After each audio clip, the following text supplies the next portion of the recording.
আসছে মানালিদের নতুন ধারাবাহিক।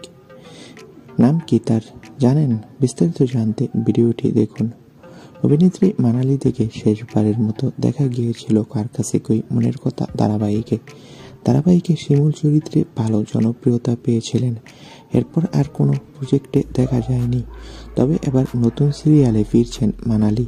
তবে তার এই নতুন সিরিয়ালে তাকে নতুন রূপে দেখা যাবে। নতুন ধারাবাহিকে মানালি কি চরিত্রে থাকবে সেটা অনেকে জানতে চাচ্ছে। গল্পটা নাকি ত্রিকোণ প্রেমের গল্প হবে, আর তার নাম থাকবে মিথিলাকে ঘিরেই সিরিয়ালের গল্প তৈরি হবে। তো বন্ধুরা, এবার মিথিলা হয়ে পর্দায় ফিরবে অভিনেত্রী মানালি দে। এ বিষয়ে তোমাদের মন্তব্য কি?